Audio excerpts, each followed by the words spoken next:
എൻ്റെ ജ്യോതിഷ പ്രോഗ്രാമിലേക്ക് എല്ലാവർക്കും സ്വാഗതം. അനിഴം, തൃക്കേട്ട, മൂലം, പൂരാടം, ഉത്രാടം, തിരുവോണം ഈ നക്ഷത്രങ്ങളുടെ വിഷുഫലമാണ് പറയുന്നത്. ഈ നക്ഷത്രങ്ങൾ ആദ്യ ഷഡ്ഗത്തിലാണ് വരുന്നത് പഞ്ചാംഗവിധി പ്രകാരം. അപ്പൊ പഞ്ചാംഗവിധി പ്രകാരം ഈ നക്ഷത്രങ്ങളുടെ വിഷുഫലം ഇവർക്ക് സർവാഭിഷ്ട സിദ്ധി ഉണ്ടാവും എന്നാണ് പറയുന്നത്. ഏത് നക്ഷത്രങ്ങൾക്ക്? അനിഴം, തൃക്കേട്ട, മൂലം, പൂരാടം, ഉത്രാടം, തിരുവോണം ഈ നക്ഷത്രങ്ങൾക്ക്. അപ്പൊ അവർക്ക് ഉദ്ദേശിച്ച പല കാര്യങ്ങളും നേടാനായിട്ട് വിഷുഫലമായിട്ട് സാധിക്കും.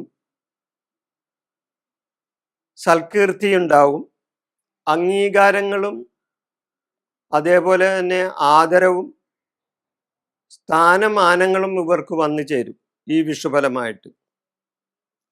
കാര്യവിജയങ്ങൾ ഉണ്ടാവും, കർമ്മ പുരോഗതി ഉണ്ടാവും,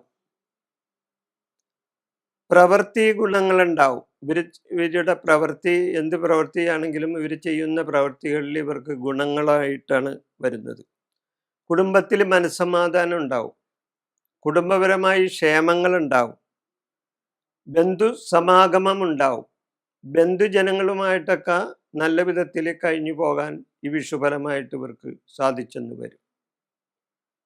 അപ്പൊ അനിഴം, തൃക്കേട്ടം, മൂലം, പൂരാടം, ഉത്രാടം, തിരുവോണം ഈ നക്ഷത്രക്കാർക്ക് വിഷുഫലമായിട്ട് വളരെയധികം ഗുണങ്ങളും നേട്ടങ്ങളും ഉണ്ടാവുന്ന ഒരു സമയമാണ് ഈ വിഷുഫലം.